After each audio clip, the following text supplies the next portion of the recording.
bem, amados? Vocês sabiam que domingo, o segundo domingo deste mês, foi o dia 8, não sabiam? O segundo domingo de setembro foi dia 8, certo? Vocês sabem quem pregou aqui no dia 8?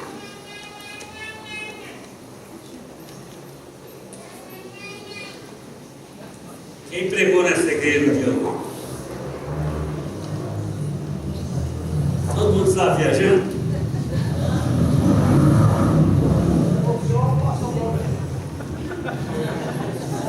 Não vale, você ficou errado.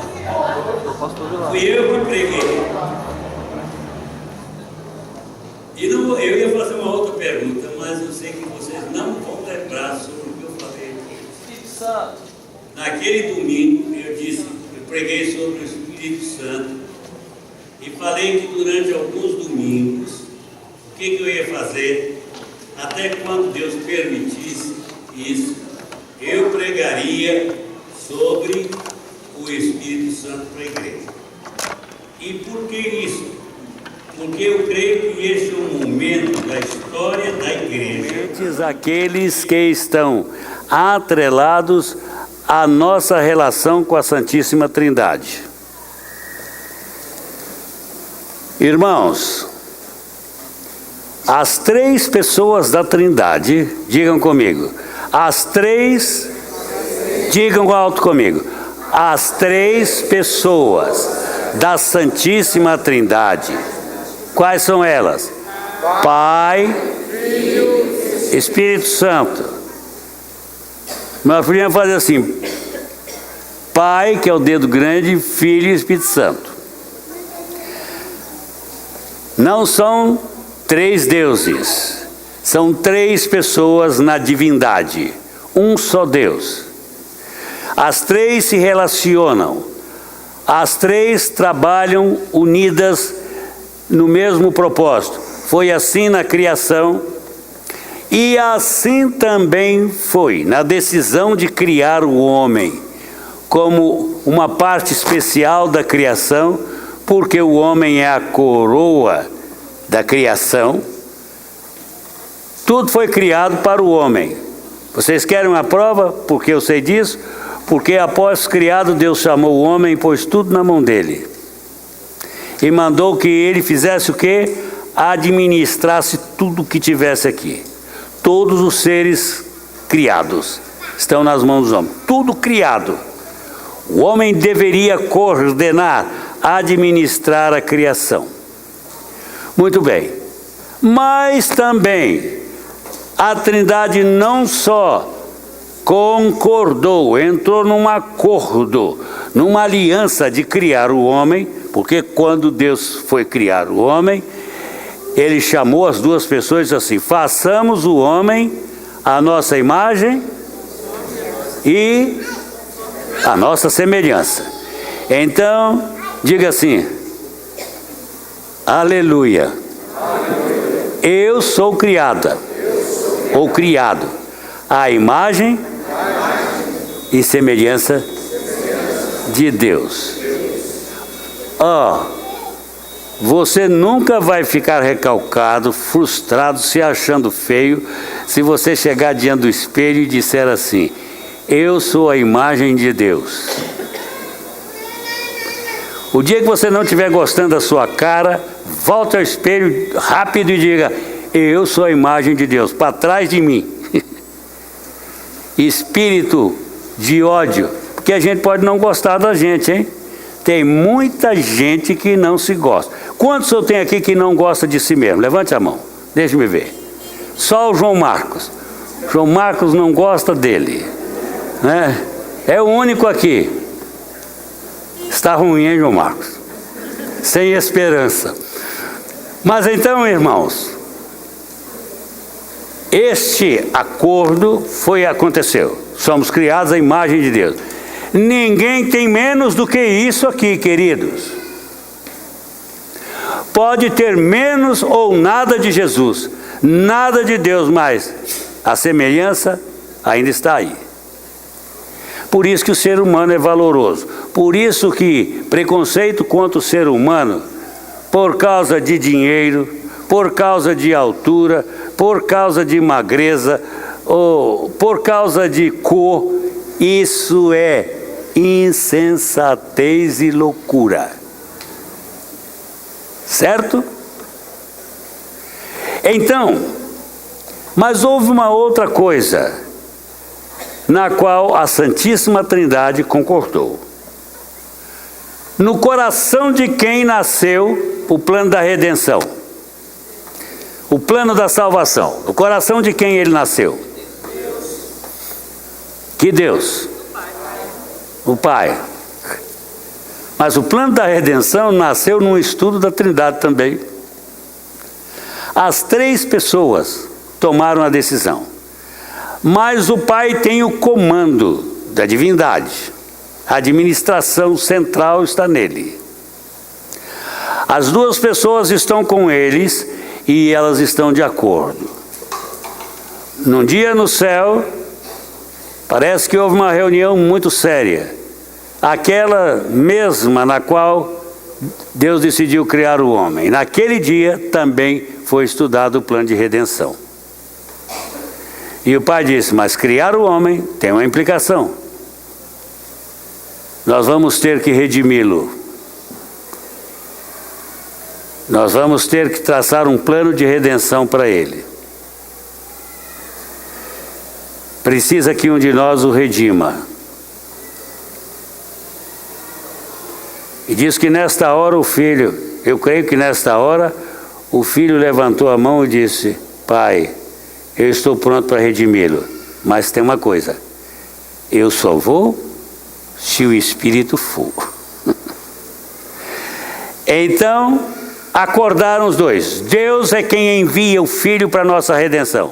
Deus decide a nossa redenção e as três pessoas decidem que o Filho e o Espírito Santo vão ser aqueles que vão trabalhar na nossa redenção. Como aconteceu a coisa? O Filho disse, eu vou, mas o Espírito terá que vir. O Espírito veio. O Espírito veio na frente porque quem é que colocou a semente no útero da mulher? Quem foi? Foi o Espírito Santo. Foi ele que colocou Jesus no útero de Maria como uma semente. E então ele fez esse trabalho. E daí o Espírito Santo veio e trabalhou na pessoa de Cristo, com a pessoa de Cristo. Revestiu-a, porque Jesus havia aberto mão de todos os seus atributos. Ele, enquanto Deus encarnado, enquanto homem, ele não usou os seus atributos. Não podia fazer. Porque ele deveria ser simplesmente comparado ao homem. Então ele não podia fazer as coisas que seriam necessárias no seu ministério e o Espírito Santo veio. O Espírito foi quem colocou a semente no útero de Maria. Foi o Espírito Santo quem estava no batismo, quando João batizou a Jesus. Ele desceu sobre Jesus na forma de pomba. Não foi isso que aconteceu? E a voz do céu disse, esse é meu filho amado em quem eu me comprazo. Não foi isso? Mas ele também ficou com Jesus dali para frente, do batismo em diante. Ele e Jesus realizaram um ministério. Todos os milagres de Jesus, todas as expulsões de demônios foram feitas no poder e obra do Espírito Santo. Porque o Espírito do Senhor está sobre mim. Isaías 61, 1 e 2. Pelo que me ungiu para pregar o Evangelho aos pobres, aí ele vai dizendo, para libertar os cativos, para anunciar o ano aceitável do Senhor. O Espírito do Senhor está sobre mim. Eu vou proclamar, vou realizar libertação. O Espírito está sobre mim. E então, no poder do Espírito Santo, ele realizou os seus 3 anos e meio de ministério. Não foi isso? 3,12. 3 anos e meio de ministério. Ele realizou o ministério no poder do Espírito Santo. E quem declarou que ele realizava o ministério no poder de Beelzebu, aconteceu o que com ele? Cometeu o pecado que não tem perdão. O pecado imperdoável é a blasfêmia contra o Espírito Santo. Blasfemar é negar poder, o poder do Espírito, e principalmente que o milagre quem estava fazendo era ele. Estava atribuindo, os fariseus estavam atribuindo os milagres de Jesus a quem? Ao Beelzebu, o príncipe dos demônios, certo? Que é Satanás. E então, queridos, que é também chamado Beelzebu, né? Lá na forma oriental. Então, agora, ministério realizado. Jesus veio 3 anos e meio, realizou o seu ministério, treinou 12 apóstolos, um negou, terminou, entrou lá no início de Atos, entrou o Matias no lugar de Judas e completaram-se os 12 outra vez. E então Jesus foi à cruz, deu a sua vida, morreu, foi sepultado. E o que aconteceu? Vocês sabem? Vamos lá? Vamos lá, teólogos. O que aconteceu? Sepultaram Jesus e... né? O que aconteceu? Ele ressuscitou. Dê um glória a Deus. Ele ressuscitou ao 3º dia. E depois o que ele fez? Ficou mais 40 dias aqui na terra, instruindo, dando mandamentos aos 12, principalmente aos seus discípulos, a respeito das coisas que iam acontecer. E nesses 40 dias, ele falou tudo que deveria acontecer na história seguinte.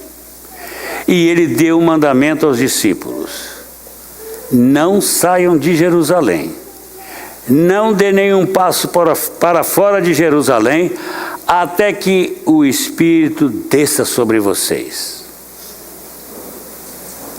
Porque o Espírito Santo descerá sobre vocês não muitos dias depois da minha ascensão,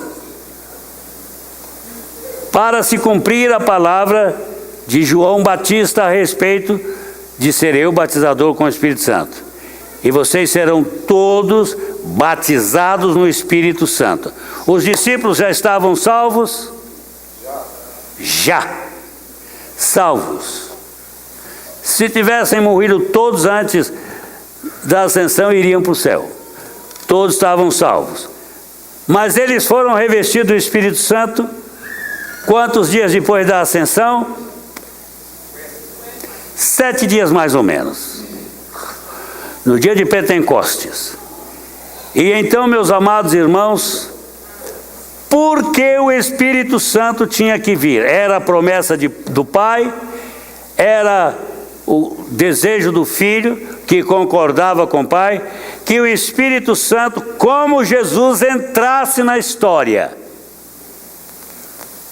Por que isso é necessário? Quando vocês abrem o Evangelho de João, no capítulo 16, verso 7, vamos para lá. Olhem bem o que Jesus diz nesse texto. Ele diz o seguinte, 16, 7, verso 7 diz assim, Jesus diz assim: mas eu vos digo a verdade, convém-vos que eu vá. Vá para onde? Para o Pai. Porque se eu não for, o Consolador não virá para vós outros. Se porém eu for, eu vou-lo enviarei. Este, na verdade, aqui, é quase que uma forma categórica, de Jesus fazer uma promessa. É categoricamente necessário que eu volte ao Pai, porque com a minha volta eu vou enviar o Consolador. E o Consolador é importante para vocês. Agora, o Consolador, agora que eu redimi vocês, o Consolador é mais importante do que eu, porque só Ele pode fazer a obra que tem que ser feita agora. Eu dei a minha vida, eu vos salvei, eu os constituí sacerdotes e reis para Deus. Agora o Espírito Santo tem que vir, porque esta obra que eu realizei no Calvário tem que se tornar realidade no coração de vocês. E é o Consolador, é o Espírito que convence o mundo do pecado, da justiça e do juízo, que faz esta obra. É o Espírito que vai fazer a obra da redenção em todos os homens na terra. Ele vai aplicar a minha redenção no mundo através de vocês. Ele vai trabalhar em vocês, vai qualificá-los, vai revesti-los de poder, vai equipá-los, vai ensinar tudo o que vocês precisam para realizar o ministério que eu tenho para vocês realizar no mundo. O Espírito Santo, o Consolador, é o responsável por esta obra. Irmãos, nem anjos, nem homens, os anjos porque não são salvos, não foram salvos, nunca experimentaram redenção. E os homens experimentaram redenção. Mas Paulo, quando vê a profundidade, a grandeza da redenção, ele diz uma coisa: para esta obra, quem é idôneo? Não há idôneos, nem entre anjos, nem entre homens. É preciso de alguém que tenha as mesmas características de Jesus, que seja como Ele é, todo-poderoso, onisciente, onipotente, para dirigir a campanha de redenção do mundo inteiro. E o Espírito Santo é o responsável para a extensão da obra. É claro que Ele não vai lá diante das pessoas, não. Ele atua através de quem? Hein? De quem o Espírito, em quem o Espírito Santo atua? Através do homem. Que homem? O homem salvo, redimido. Então, irmãos, nós não podemos nunca estudar a doutrina pneumatológica, a doutrina do Espírito Santo reativamente. E nem ela pode estar centrada em estudos simplesmente humanos. Ela tem uma base para o seu estudo, é a Bíblia. E nós temos que ver tudo o que a Bíblia diz a respeito do Espírito Santo. Jesus nos apresenta o Espírito Santo como aquele que deve de vir substituí-lo na terra, no coração dos discípulos. Ele vem, e quando ele vier, ele convencerá o mundo da justiça, do pecado, da justiça. Esta é a função do Espírito, mas existe uma outra função. Ele é o glorificador de Jesus.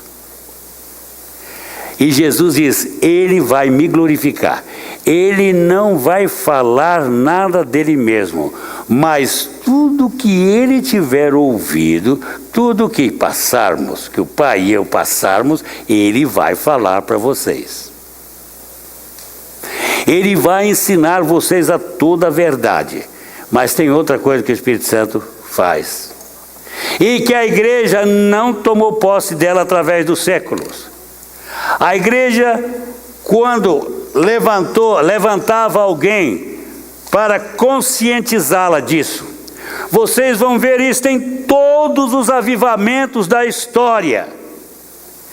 Sempre que levantava um homem que tinha profunda experiência com o Espírito Santo, ou uma mulher da igreja, havia reação. Foi assim com o montanismo. O montanismo foi declarado ilegal pelo cristianismo institucional. Mas foi assim com Montano, foi assim com os anabatistas, foi assim com todos os movimentos de avivamentos antigos. Eles eram execrados, eram tidos como hereges, certo? Na Idade Média foram os anabatistas, foram declarados hereges pela posição doutrinária deles.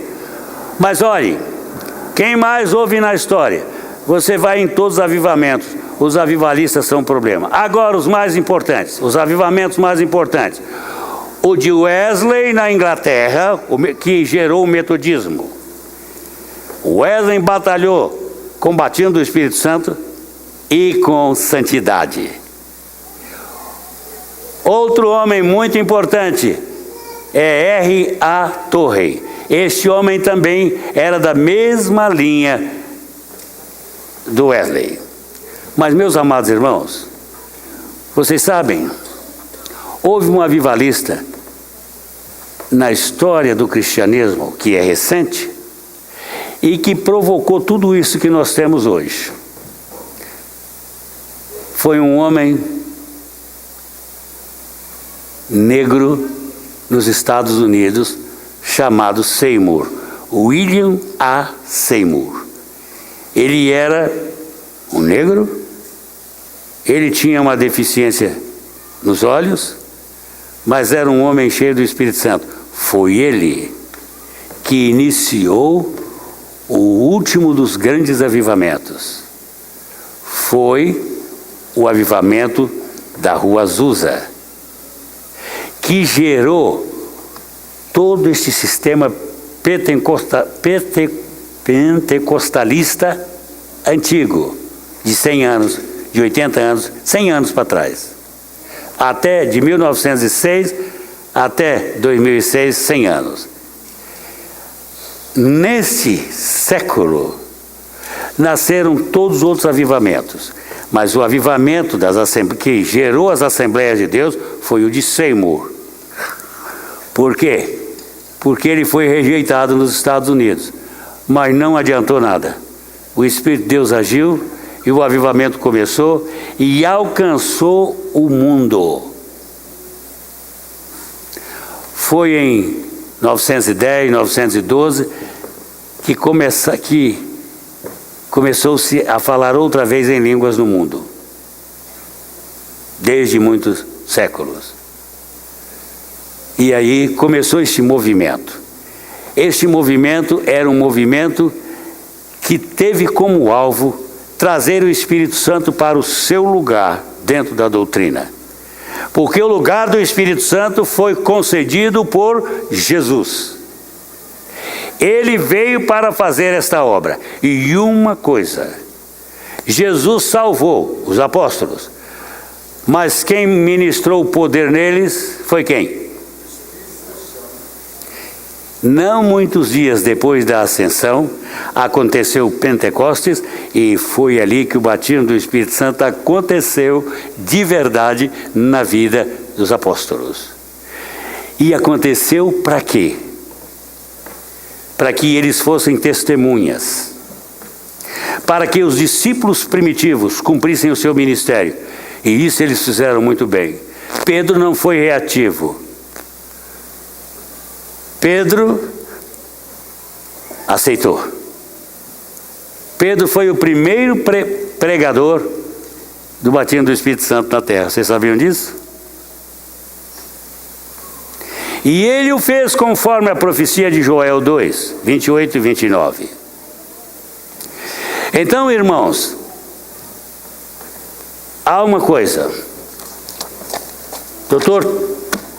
Langston, o teólogo principal dos batistas, disse uma coisa: que nós, os crentes, precisamos tanto do Espírito Santo para o nosso revestimento, para mantermos uma vida equilibrada e revestida, precisamos tanto do Espírito Santo para isso, quanto o perdido precisa dele de Jesus para a salvação.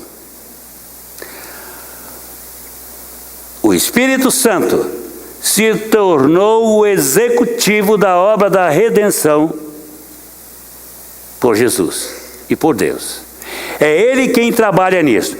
E uma coisa, quando vocês chegam ao livro do Apocalipse, você tem uma frasinha lá que diz assim: e o Espírito e a igreja dizem o quê? Vem. Por quê? Porque o Espírito é aquele que equipa a igreja para que ela realize o seu ministério. Agora, queridos, por que eu estou pregando sobre o Espírito Santo? Primeiro, é que somos salvos por convencimento do Espírito Santo. A mensagem de Cristo é proclamada, mas enquanto a mensagem está sendo proclamada por homens cheios do Espírito, o Espírito Santo está trabalhando no coração. É isso aí. Quando o pregador faz uma confirmação, por exemplo, Jesus Cristo é o único Salvador. Aleluia. O Espírito Santo diz aleluia. E ele vai lá no ouvido e sopra isso nas pessoas. Ele dinamiza isso. Ele torna a mensagem viva. E ele trabalha na pessoa e a conduz ao arrependimento. Ele trabalha na nova geração do crente. Vocês querem ver o que Tito diz? Tito 3, verso 4 a 6. Abram lá. Tito é depois de Timóteo, um pouquinho antes de Apocalipse. Vamos lá para Tito. É a penúltima carta de Paulo. Ele diz assim: quando, porém, se manifestou a benignidade de Deus, nosso Salvador. Nós não dizemos que Jesus é o Salvador? Sim. Mas Deus, nosso Salvador? Sim. Espírito Santo, nosso Salvador? Sim. E o seu amor para todos, não por obras de justiça praticadas por nós, mas segundo a sua misericórdia, Ele nos salvou, mediante o lavar regenerador e renovador do Espírito Santo. Quem trabalha no nosso novo nascimento? Hein? Vamos dizer todos: quem trabalha no nosso novo nascimento é o Espírito Santo. Agora vamos dizer: quem trabalha no novo nascimento de todo homem é quem? É o Espírito Santo. Aleluia. Então, a nossa vida começa no Espírito. É o Espírito que nos convence do pecado, da justiça, do juízo. Mas é só isso? Não. E é por isso que eu quero falar a vocês nesta noite. O Espírito Santo nos gera de novo. Esse é o seu ministério. O Espírito Santo nos capacita para a obra do Senhor. Não há outra maneira de capacitação, irmãos. E isso é muito importante. Se houvesse Jesus, tê-la-ia dado a nós. Mas não há outra maneira de fazer esta obra. O Espírito Santo é o capacitador. Por quê? Jesus disse aos apóstolos: vocês não se ausentem, fiquem em Jerusalém. Isto no dia da ascensão, hein, gente? Não se ausentem de Jerusalém, até que todos vocês sejam revestidos de quê? Do Espírito Santo.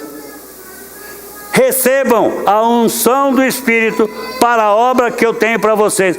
Ele não disse em Atos 1:8: mas recebereis poder ao descer sobre vós o Espírito Santo, e sereis o quê? Vamos falar todos juntos? Minhas testemunhas. Onde? Tanto em Jerusalém, como em toda a Judéia e Samaria, que eram as adjacências ali, até onde? os confins da terra. Você só pode chegar aos confins da terra com a unção do Espírito. Uma igreja só pode enviar missionários. E eles podem ser bênçãos se eles estiverem sob a unção do Espírito. Missionário. Quem vai como missionário sem unção do Espírito volta para trás sem fazer nada no campo. É necessário haver revestimento do Espírito. Se alguém desta igreja que exerce para missões, tem que ser batizado com o Espírito Santo. Tem que saber contar essa história. E meus amados, nós temos que deixar de ser crentes medrosos. Até pouco tempo atrás, eu sou pastor há quase 47 anos, 46. Agora, em setembro completei ano de pastorado e ninguém me deu um presente. Veja, dia 10 de setembro. Agora, nos 50, eu vou querer presente de todo mundo. Porque eu vou estar aqui. Vocês não vão me enterrar antes dos 50 anos de pastorado. Portanto, se prepare para presente, tá? Para uma festa de arromba. Os 5 mil membros dessa igreja até lá vão fazer uma festa tremenda. Mas atenção, não é isso o assunto importante. Mas irmãos, o Senhor Jesus disse: sereis minha testemunha. Como é que a gente chega nos confins da terra? Revestido do Espírito Santo. Deixa eu dizer um segredinho para vocês. Vocês sabem hoje qual é a denominação mais poderosa do mundo? Sabem? Está no mundo inteiro. As Assembleias de Deus, chamadas igrejas pentecostais. Por quê? Por causa do Espírito Santo. Eles descobriram o segredo.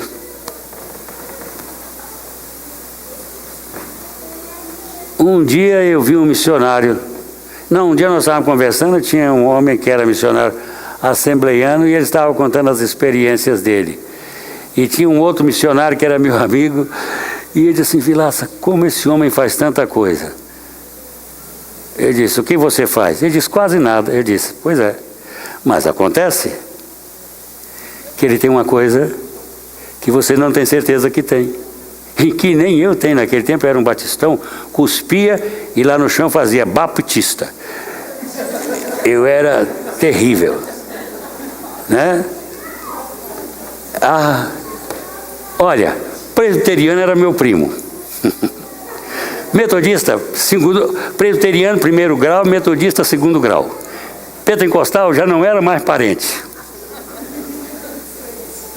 Gente, durante longos anos eu fui pastor, eu nunca convidei um pentecostal para pregar na minha igreja e hoje eu já convido. Para ver como Deus mudou a minha vida.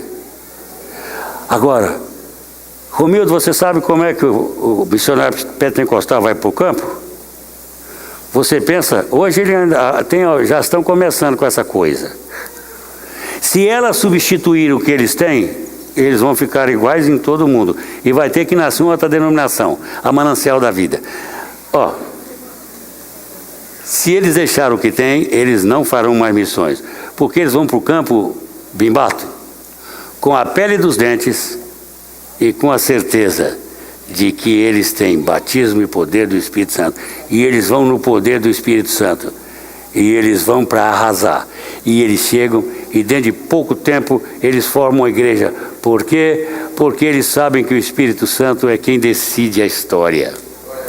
A história da igreja, o seu triunfo, a sua vitória, o seu poder, tudo que a igreja precisa depende de uma só pessoa, do Espírito Santo. Agora, irmão, nós precisamos parar com esse negócio. Olha, eu não gostava de conversar com pentecostal. Por quê? Pentecostal acabava com a conversa logo, bimbato. Sabe qual era a perguntinha dele? Ele tinha 2 perguntinhas na agulha. Você é batizado com o Espírito Santo? Aí a turma começa. Aqueles que não são começam. E não falam nada. Mas ele tem uma segunda pergunta. Qual é? Você falou em língua? Não. Então, aí ele vinha com a bala dele. Então você não é batizado. Porque a evidência por excelência do assembleiano é o qual? Você é batizado com o Espírito Santo por falar em línguas. Mas não fique aflito não, porque tem outro dom também. Porque no Novo Testamento há lugar de batismo quando diz eles falaram em outras línguas, mas também fizeram o quê? Profetizaram.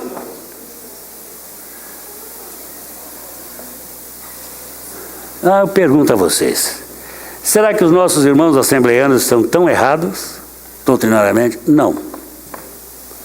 Porque, gente, quem tem unção do Espírito Santo não vive na carne, por favor, não pode viver. O batismo do Espírito Santo é bastante. O crente que é batizado com o Espírito Santo pode dizer assim, agora eu não preciso mais nada. Para com isso. Batismo é uma coisa, mas nós precisamos unção todo o tempo, gente. Crente, eu vou dizer para vocês, nós temos que ter uma espécie de conversão todo dia. Cada dia é um novo dia. Nós precisamos de revestimento para todos os dias. Mas, gente, não estão tão errados. Por quê? Porque você tem que ter os dons espirituais, mas mais ainda, mais importante, há uma coisa que é essencial, mais essencial do que dom, que você só pode ter se você for um crente cheio do Espírito Santo. Você quer saber o quê? Abra sua Bíblia em 1 Coríntios.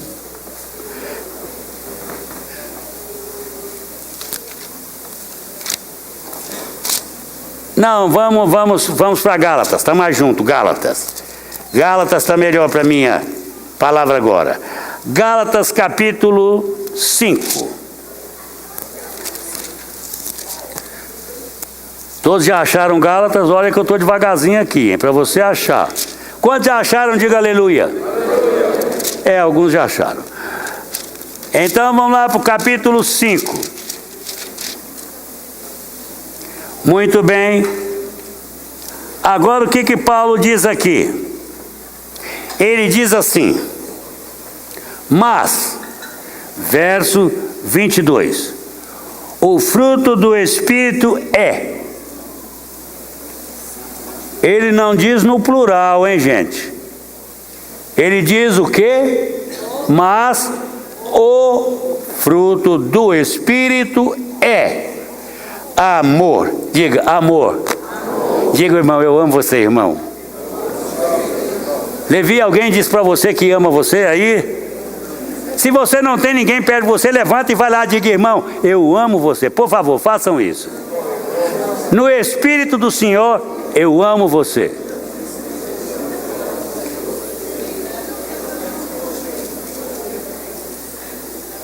Ô Bruno, levante aí e vem para aquele homem ali, ó.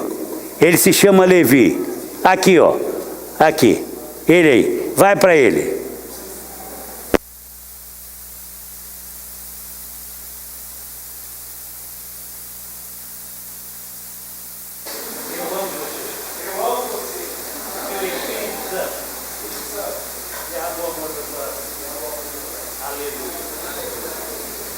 Muito bem. Você me tirou do ar, hein? Pecado, rapaz. Isso é pecado mortal. Muito bem. Irmãos, porque o fruto do Espírito começa com quê? Amor. Depois vem o quê? Alegria. Dá um riso pro irmão aí. O homem e a mulher cheios do Espírito é amoroso e alegre. Tem que ter alegria. Marido chegou em casa bicudo, está vazio do Espírito Santo. Marido que está indo para casa sem unção, Daniel chega na porta de casa antes de pôr a chave no apartamento, diz, Senhor, eu me arrependo. E eu quero um novo revestimento, eu quero unção agora para falar para minha esposa. Porque senão, Bruno, você não vai entender nada que ela falar com você. Ela vai fazer uma reclamação tremenda. Mas a Heloísa, né? Como é? A menina? A Heloísa, né? A sua filha. A Heloísa hoje me deu um trabalho, Bruno, eu estou morta de cansada, não aguento mais. Toma, menina. Você também quase carregou o patrão lá de raiva. Tem que pegar a menina. Então vai, chega na porta, faz uma confissão, hein, Eleni? Para poder cozinhar o almoço. Hein, Romildo? Então, queridos, alegria. Eu estou lutando muito, porque nesses últimos dias eu estou muito triste, não sei porquê. Mas então diz lá, olhem. Alegria, depois vem o quê? Paz. Depois mais o quê? Você sabe que palavrinha é esta? Longanimidade. Sabe o que é essa palavra? De longo ânimo. Você não explode à toa. Sirene diz assim, você não bate com o filho com raiva, porque você é longânima. Você bate sem raiva, com longo ânimo. Aí a surra também pode se tornar mais longa. Longanimidade é não explodir rapidamente. Agora tem o que mais? Benignidade. Gente, você é benigno? Olha, todo mundo que ora por pessoas tem que ter benignidade total, porque senão a oração não funciona. Agora tem lá bondade. Você é bondoso? Ou você traz as pessoas que estão sob a liderança debaixo do pé? Como é que você está fazendo com a sua esposa? Ela está debaixo dos seus pés? Debaixo do joelho? Hã? Você me paga? Hã? Como é que você está fazendo? Cheio de bondade, de ternura? Não, minha esposa, estou com você, não abro.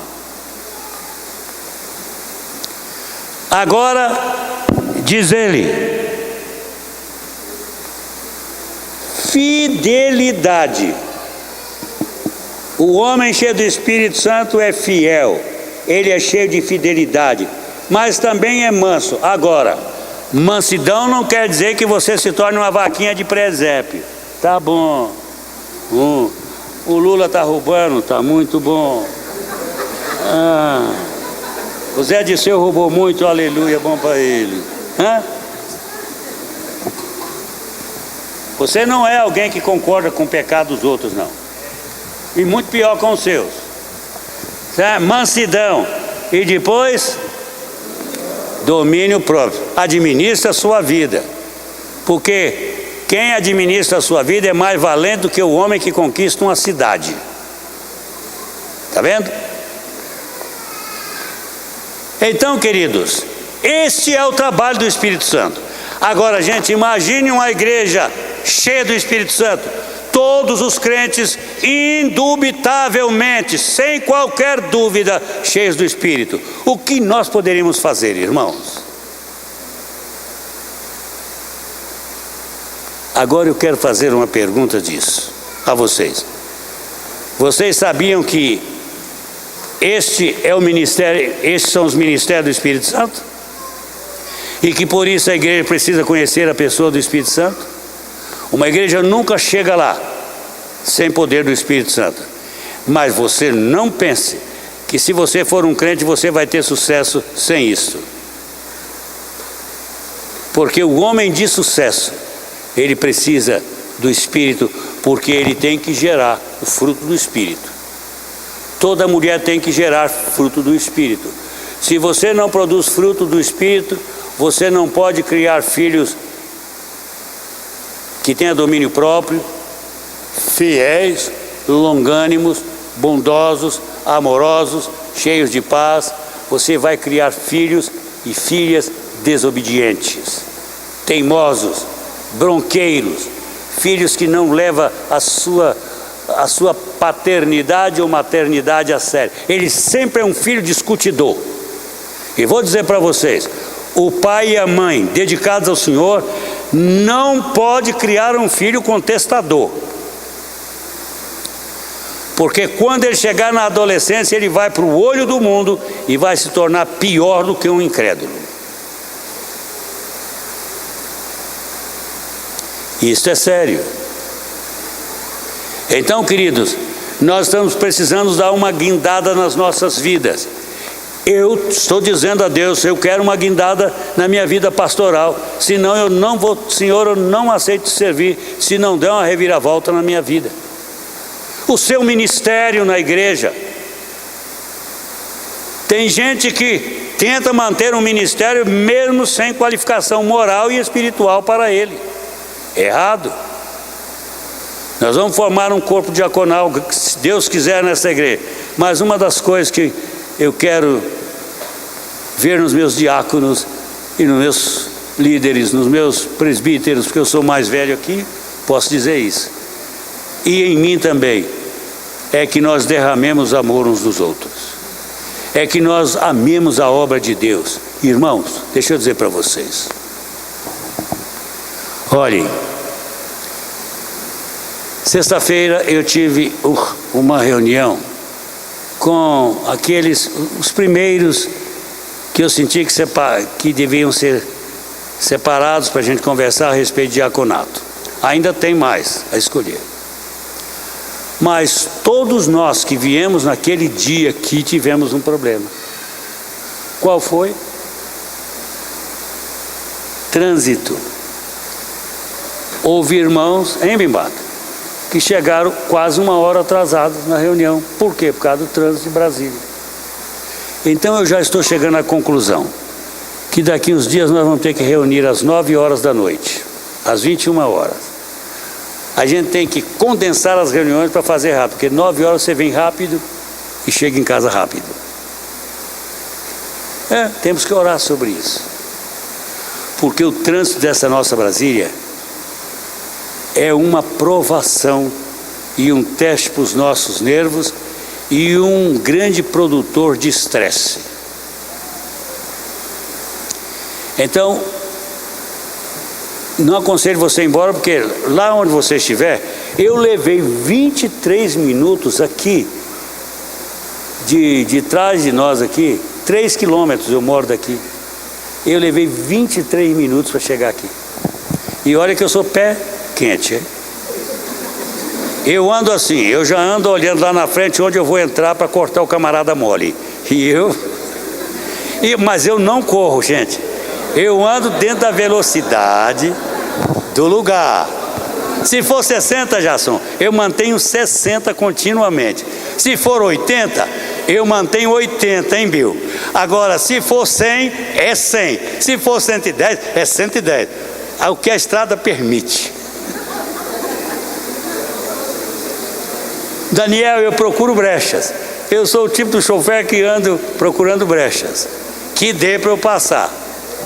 E tenho medo de motociclista terrível. Então, queridos, atenção. O que eu quero de vocês, como meus irmãos e dos quais eu tenho pastoreado, é que vamos trabalhar uns com os outros, no sentido de termos uma igreja revestida de poder. Uma igreja que saiba se tem ou não o Espírito Santo. Uma igreja que tenha consciência do ministério do Espírito Santo. Mas eu tinha mais que dizer, mas vou parar aqui. Meu tempo já esgotou. Então, paro aqui, mas começa aqui no outro dia. Durante 2 domingos, agora eu não estarei aqui. Eu vou para o Nordeste, no dia 5. Volto no dia 12, no dia 13 eu prego aqui. Depois eu vou ficar aqui até o dia 23, vou fazer outra viagem. Não vou para Conchinchina, não. eu vou para São Paulo num congresso profético, que eu me inscrevi nele porque eu quero conhecer esse grupo. Então, irmãos, mas esses próximos 2 domingos, não, depois do próximo domingo eu vou passar 2 domingos fora. Não, um só um, porque domingo nós teremos o congresso de casais, e no nome de Jesus, casais, não faltem. Vocês não vão pagar, mas eu quero dar um conselho a vocês: cheguem cedo, porque o que há de convite nesta cidade. Hoje a Elisângela terminou a campanha dela, e ela terminou distribuindo folheto daqui até...